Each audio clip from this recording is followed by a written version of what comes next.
መጥፎ ጓደኛ የያዙ ሰዎች ከመጥፎ ጓደኛ ጋር የሚውሉ ሰዎች ጧት ቀልብን የሚያደርግ ከሰዓት ቀልብን የሚያደርግ ማታ ቀልብን የሚያደርግ ጓደኛ ቢያስክ ቁጥር ነገ የውመል ቂያማ እቺን የቁርአን አያ አሁን የቀራት ወንድሜን ኡስታዝ መሐመድ የቀራትን አያ ማንም ሰው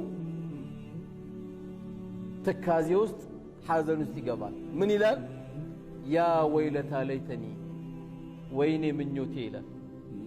ወይኔ ምኞቴ ያ ወይለታ ለይተኒ ለም አተኺዝ ፉላነን ኸሊላ እና ለጓደኛ የሚባለው ይሄ ልጅን ባልያዝኩት ኖሮ ያ ልጅ የሚያዝ እኮ አልነበረብኝም። ምኞት ነው ግን ምንም አያመጣም። ዛሬ ግን እናመጣለን። እንድናመጣም ነው የምንመካከረው። ለም አተኺዝ ፉላነን ኸሊላ ምን አለ ይህንን ጓደኛ አድርጌ ባልያዝኩት ለምን ምን አጠፋ? ለቀድ አضለኒ አን ዚክር አላህን ከማስታወስ አዘናገኝ።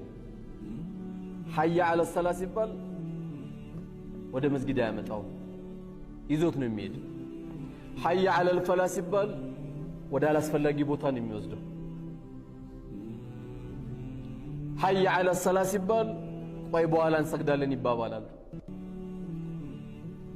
ጓደኞቼ እንዳይከፋቸው ሐድራው እንዳይቀዘቅዝ ተብሎ ለሰባት እየተቃመ ነው። ይሄ እንዲቀዘቅዝ አይፈልግም። ለምን? ጓደኞቹ እንዳያዝኑበት አንቺም ብሎ ኢማንኛ እንዳይሉት።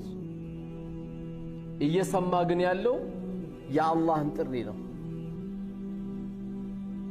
ይሄ ጓደኛ ነገ የጸጸት ቀን ይሆንብናል ማለት ነው። እሱ ደስ እንዲለው ብለው የምትሰራው ነገር አለ አይደል? እሱ ቅር እንዳይለው ብለው የምትሰራው ነገር አለ።